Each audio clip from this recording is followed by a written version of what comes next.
Bueno,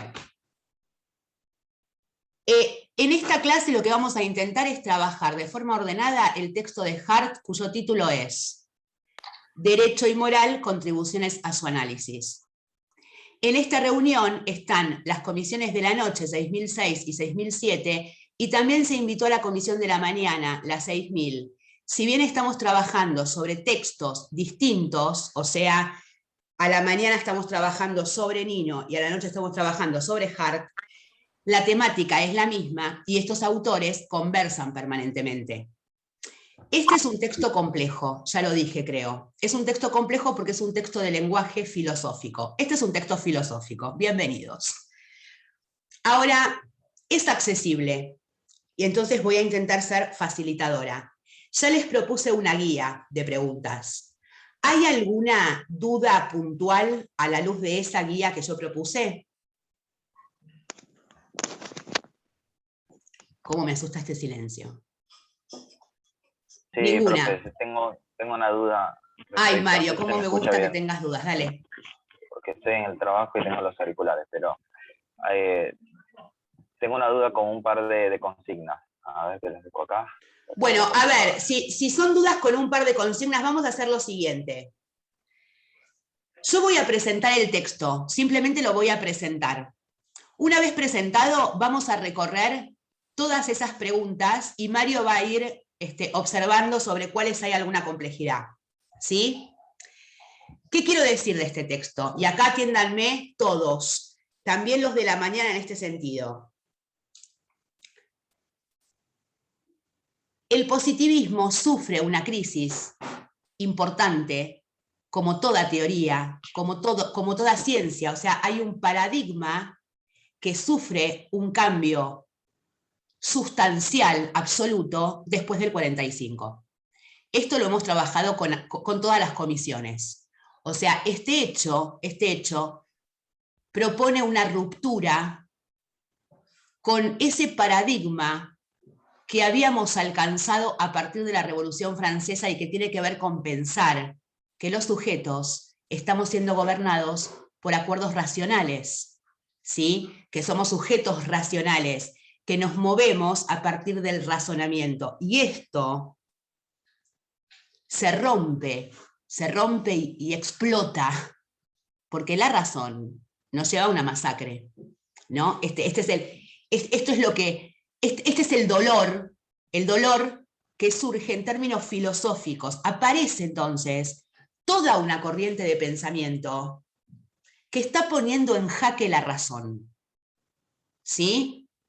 Esto es lo que está pasando, esto es subyacente, esto está en el aire, mientras en la teoría del derecho el iusnaturalismo resurge y el positivismo debe defenderse de ciertas acusaciones. Al positivismo se lo señala como una teoría formalista o una teoría ideológica o una teoría escéptica, desinteresada de valores morales. Hay una presentación del positivismo que Hart en este texto quiere aclarar. O sea, lo que Hart pretende en este texto es responder a esas acusaciones, lo ponemos entre comillas, quiere responder describiendo en forma sólida, en forma acabada, lo que significa ser positivista. En este sentido, en el capítulo 1, Nino habla del formalismo, del positivismo ideológico y del escepticismo, y acá Hart está haciendo una crítica a esas mismas acusaciones. Ahora vamos a pasar al texto. ¿Hasta acá me siguen? ¿Hay alguna duda hasta acá? ¿No? Bien. Quiero que vayan al texto y nos detengamos en un párrafo de la página 2.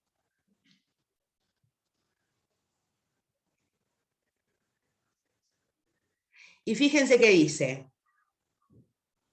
Esperen que no lo encuentro, como siempre. Estamos en la página 2, más o menos a la mitad, dice lo siguiente. Voces contemporáneas nos dicen que debemos admitir algo que ha sido oscurecido por los positivistas jurídicos, cuyos días se consideran acabados, a saber, que hay un punto de intersección entre el derecho y la moral, o lo que es y lo que debe ser, de algún modo, están indisolublemente unidos o son inseparables. ¿Qué es lo interesante de este párrafo? Que Hart está diciendo en forma mucho más prolija todo lo que yo dije antes. O sea, nos está contando que hay voces contemporáneas, sitúense en el momento en el que Hart está escribiendo este texto, no son voces contemporáneas actuales, son voces contemporáneas de ese momento. Esas voces contemporáneas están proponiendo justamente la tesis contraria al positivismo. Nos están diciendo, mira, esto es mentira, esto que los positivistas sugieren, que una cosa es el derecho y otra cosa es la moral. No, derecho y moral están de la mano, son indisolubles, dice, están intrínsecamente unidos. Ahora bien, Hart va a insistir en que no lo están, al igual que Nino insiste en su tesis del positivismo conceptual. O sea, la intención de proponer un concepto de derecho en términos descriptivos es lo que estamos defendiendo aquí.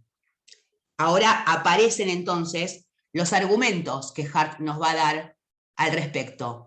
Y en el primer apartado, y acá sí pueden quizás sacar flechita de ese primer apartado, como para ubicarse, ese primer apartado lo que está haciendo es una mini remisión histórica.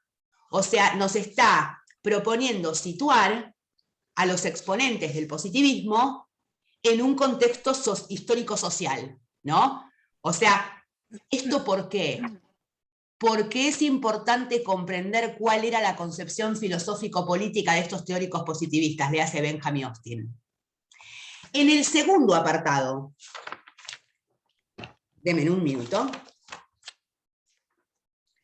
En el segundo apartado, lo que está haciendo ya es una crítica inmediata y directa a ciertas tesis positivistas, o sea, está limpiando la teoría positivista de ciertas tesis que no concuerdan con ese positivismo conceptual que están proponiendo Hart y Nino. Hay una crítica al formalismo. ¿Sí? Este apartado 2 es un apartado largo y complejo, pero con decir esto por el momento nos va a alcanzar. En el apartado 3, por su parte,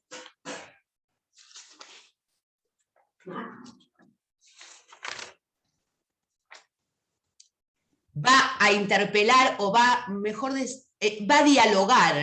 dialogar con el realismo jurídico. O sea, después de limpiar la noción del positivismo, en el apartado 3 va a dialogar con los autores realistas. Y en el apartado 4 es ya un apartado distinto a los previos, en su lenguaje y en su objeto. Fíjense que comienza el apartado 4 de la siguiente manera. La tercera crítica a la separación del derecho y la moral es de naturaleza muy diferente. Más que un argumento teórico contra la distinción de los utilitaristas, es una exhortación apasionada que no se sustenta en un razonamiento analítico, sino en los recuerdos de una tremenda experiencia. En este apartado Hart le va a hablar al dolor humano. Intentemos no situarnos como víctimas del Holocausto. Buen día, profe. Entré un poquito tarde porque se me rompió la canilla de la cocina, pero estoy acá. No hay problema, Fer, no hay problema. Gracias. Lo que quiero decir es que en este apartado, lo que Hart va a intentar proponer es que estas acusaciones o este resurgimiento del iusnaturalismo de forma brutal, este enojo contra la tesis de la separación entre el derecho y la moral, muchas veces se debe al dolor, a la locura, al no comprender aquello que pasó. Este es un apartado distinto, ya digo, no es un apartado, ya lo vamos a leer juntos, pero es un apartado que intenta mostrar comprensión y empatía,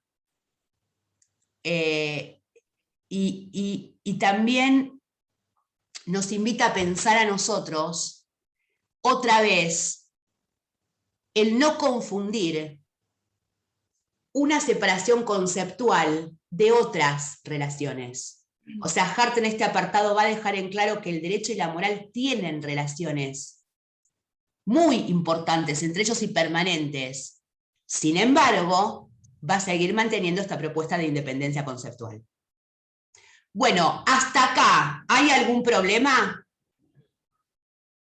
¿Todo se comprendió?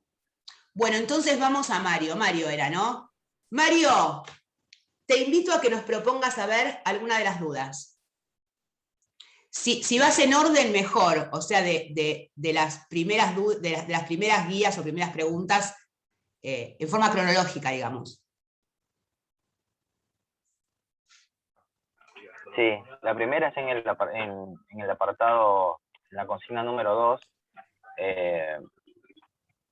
dice, en relación al punto anterior, Hart sostiene, el rótulo positivismo jurídico, que es ahora peyorativo, ha servido como muchas otras expresiones que se usan a guisa de proyectiles en batallas intelectuales, para designar una desconcertante multitud de pecados diferentes. Y se relacione esto con el texto de Farrer, y entre paréntesis, discusión entre.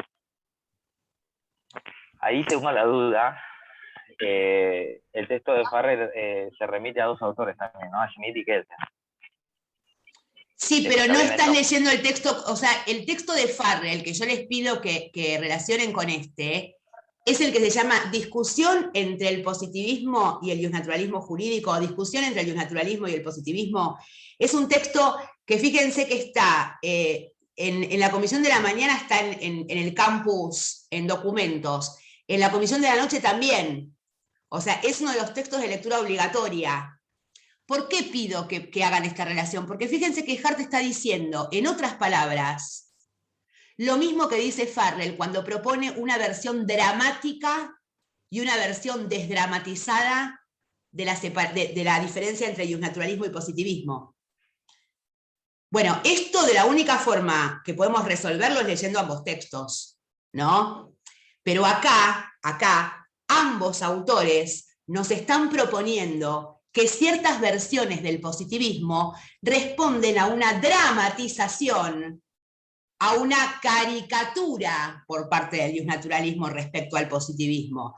No me están enseñando el positivismo como es, te lo voy a aclarar, dice Hart.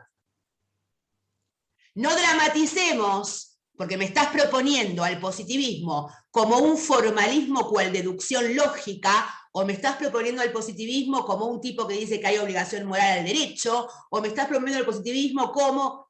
Me estás proponiendo cosas que no son positivismo.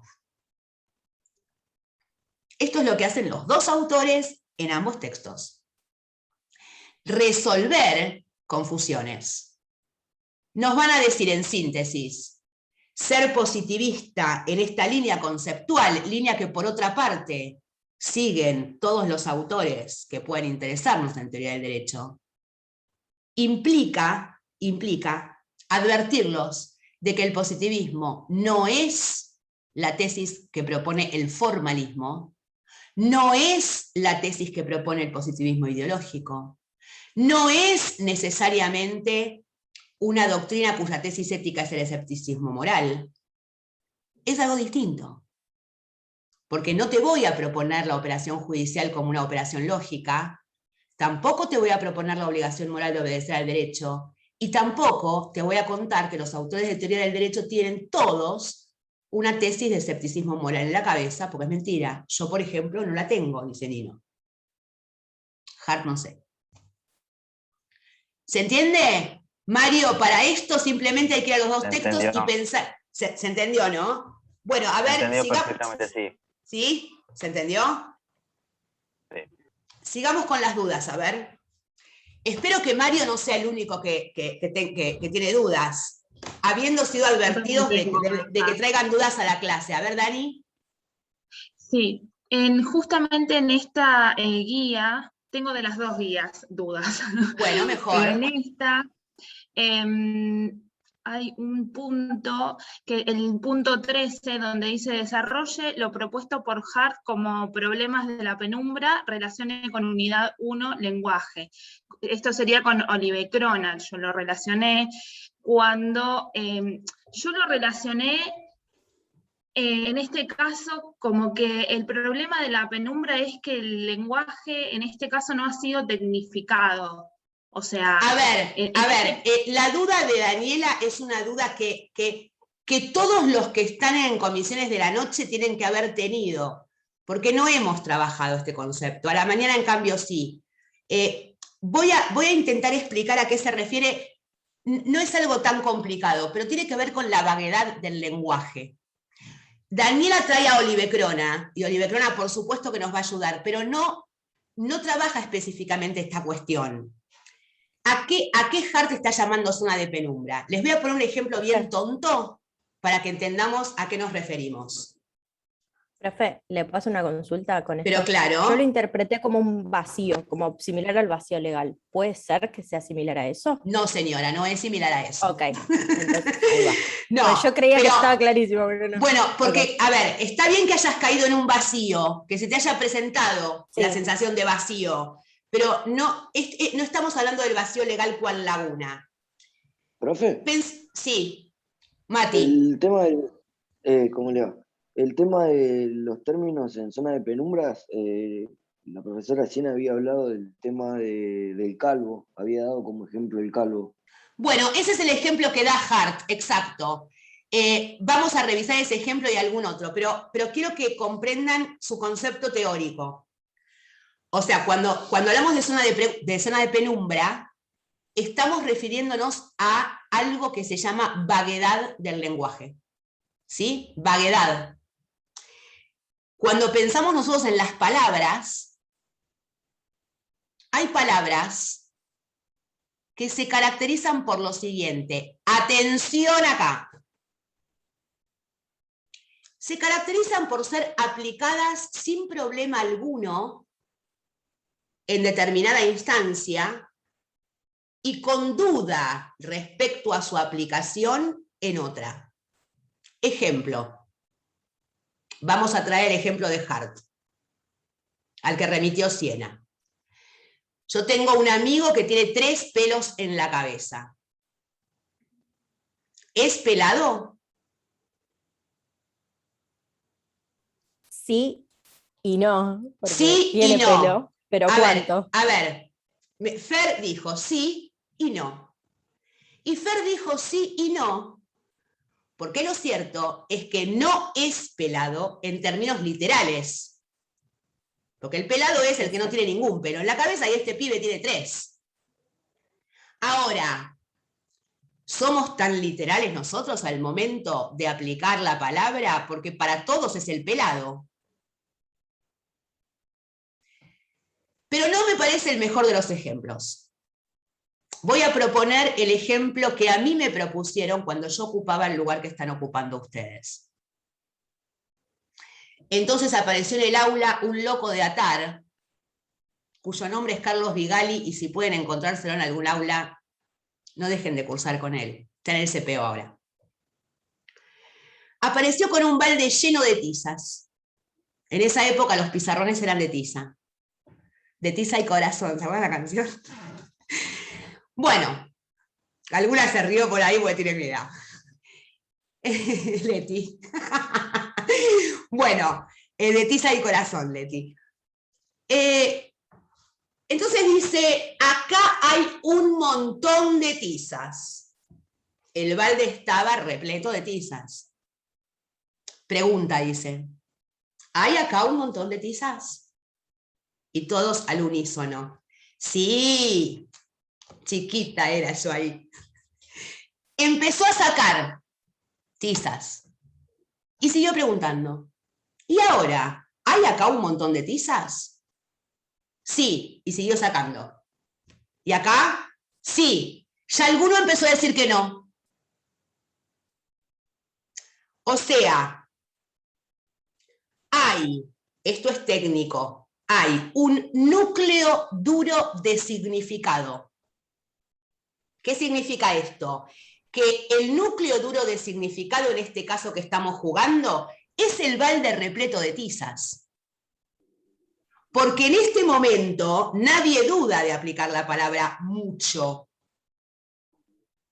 Ahora, cuando empezamos a quitar tizas, hay un momento en el que algunos siguen diciendo que hay mucho y otros ya prefieren decir que no hay mucho. ¿Qué es mucho? ¿Se entiende? O sea... ¿El vaso medio lleno o medio vacío? Nunca se sabe. O sea, algunos bueno, pueden decir que medio lleno, el vaso medio lleno, medio vacío, pues sí, se puede relacionar perfectamente con esto. Lo que yo no quiero que ustedes, digamos, hay una confusión permanente. Muchos hablan de la vaguedad como la propiedad del lenguaje que hace imposible una definición clara. No es el significado correcto. Porque no hay que olvidarse de ese núcleo duro de significado. No es que es una palabra que yo no puedo aplicar o aplicamos siempre de manera no determinada. No, hay un núcleo duro de significado. Supónganse que yo les digo, conocí a un chico alto. Si el pibe mide 1,90, ¿alguno de acá diría que no es alto? O sea, un tipo de 1,90 es alto en nuestro contexto, digo. Ahora, si mide 1,80 es alto. Para mí sí que mide 1,60. Pero ¿se entiende lo que digo? O sea, hay una instancia. El 1,90 es alto. Y el balde cargado de tizas es mucho. Y el pelado... 50, profe, así que usted para mí es alta, por ejemplo. Bueno. Yo mido de 50. Ay, salgamos algún día si me siento alta alguna vez. No, quiero decir que no es una... O sea, no confundan vaguedad con imprecisión absoluta. Depende del contexto. Bueno, depende del contexto. Todo depende del contexto. Alto, acá, no es lo mismo que en Dinamarca, ¿no? Pero no necesariamente depende del contexto. O sea, lo que no quiero que digamos, no asuman que hay imprecisión permanente, porque hay un núcleo duro. Ahora, ¿qué se le llama zona de penumbra? Volviendo a Dani. El núcleo duro de significado, miren, imagínense una recta, un camino. Imagínense un camino. La palabra está transitando ese camino.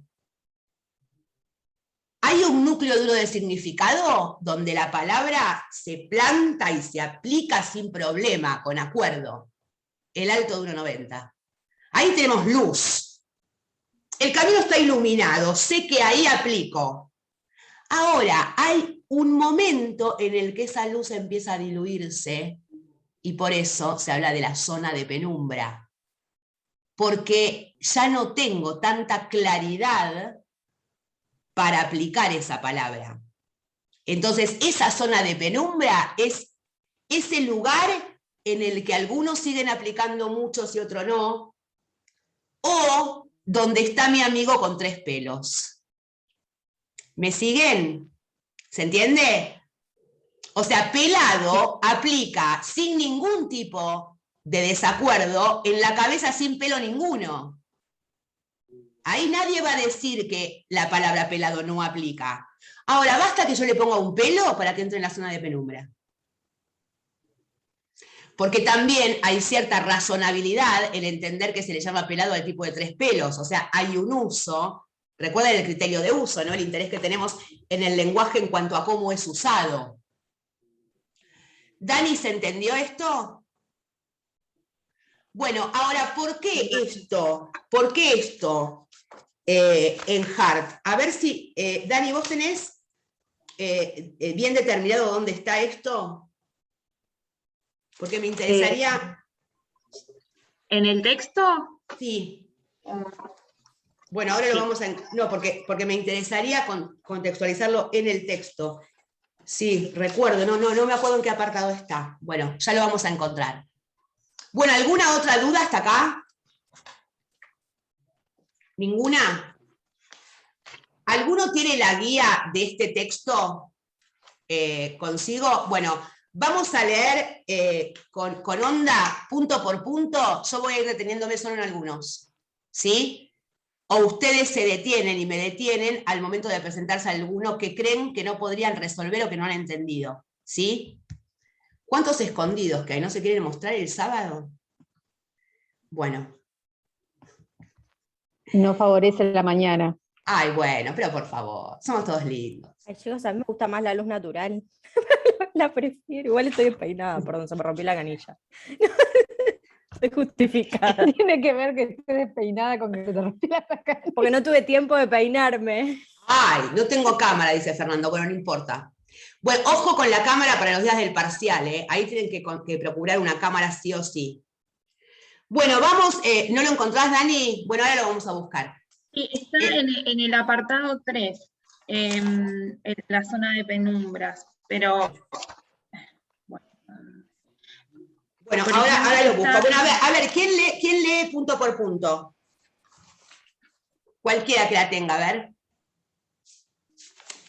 Yo lo leo si quiere, profe. Dale, sí, quiero.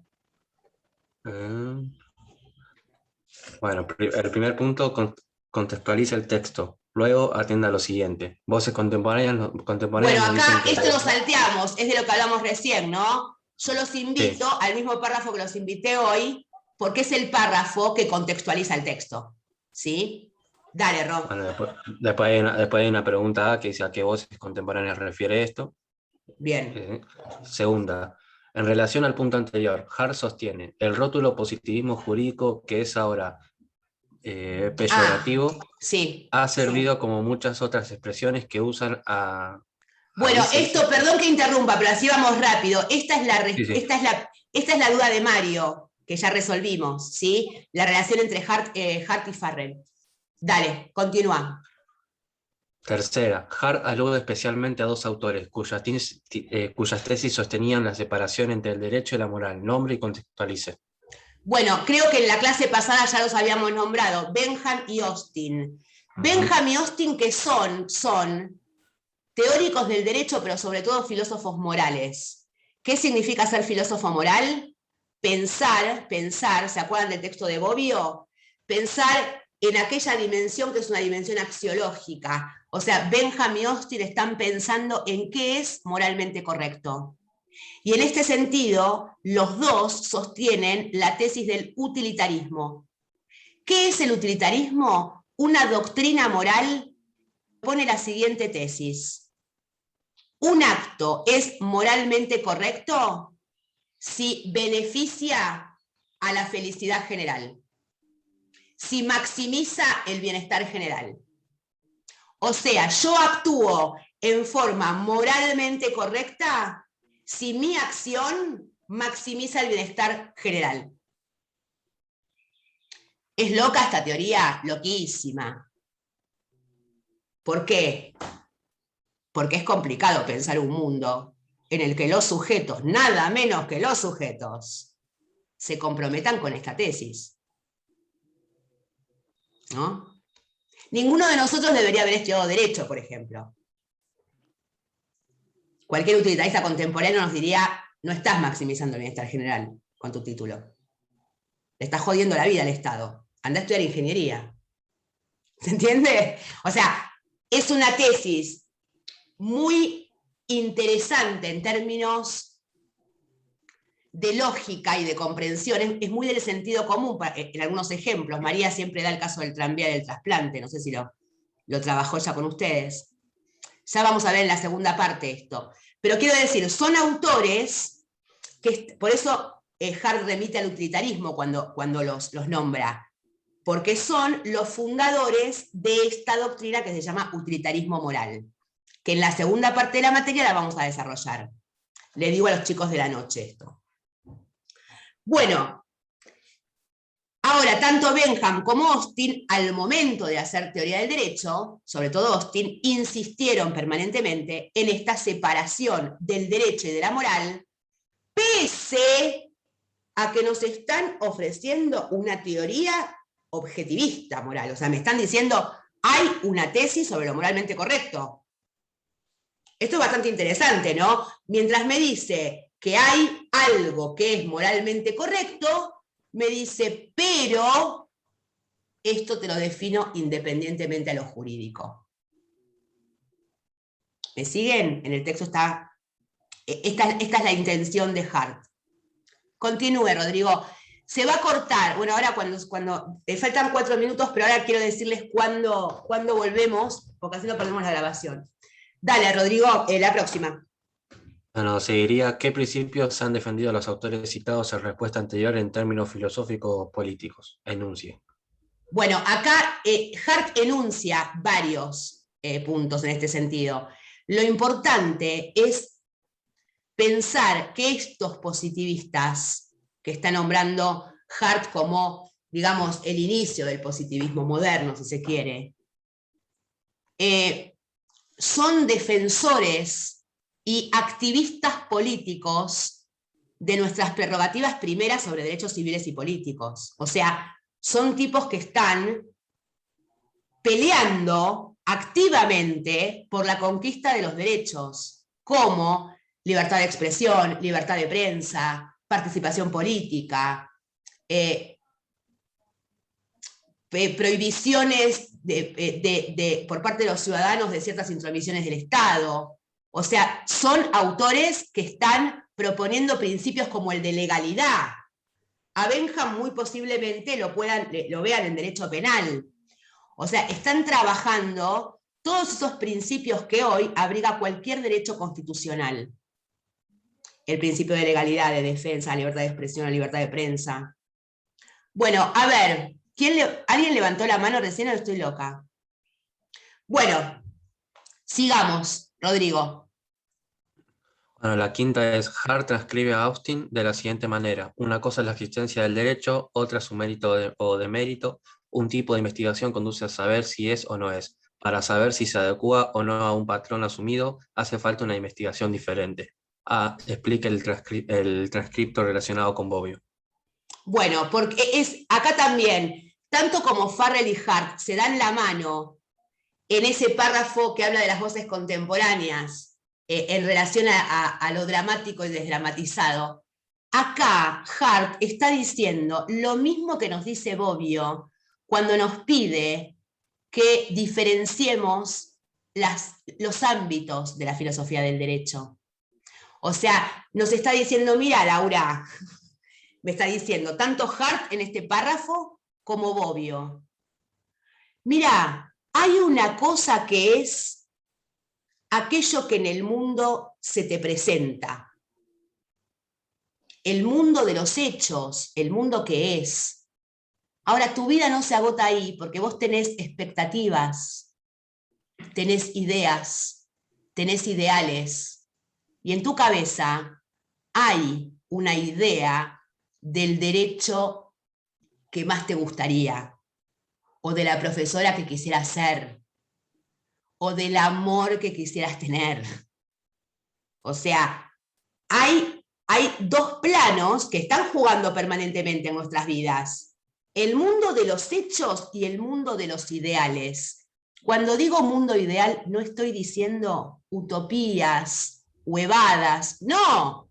Estoy hablando de aquellas ideas que nos están invitando, aquellas ideas que aspiramos, ¿sí? Cuando hablamos de la justicia, estamos hablando de un valor.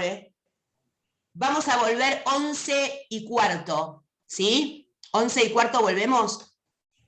Lo que quiero decir, cuando decimos justicia, es el valor a que todos entendemos que el sistema jurídico aspira, ¿verdad? O sea, se supone que entendemos que el derecho es una herramienta para administrar justicia.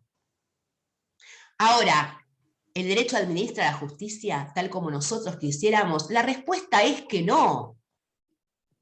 No porque todo sea un desastre, sino porque el ideal siempre es un poquito más del mundo que es, ¿o no? O sea, estamos siempre proyectándonos a algo más bello,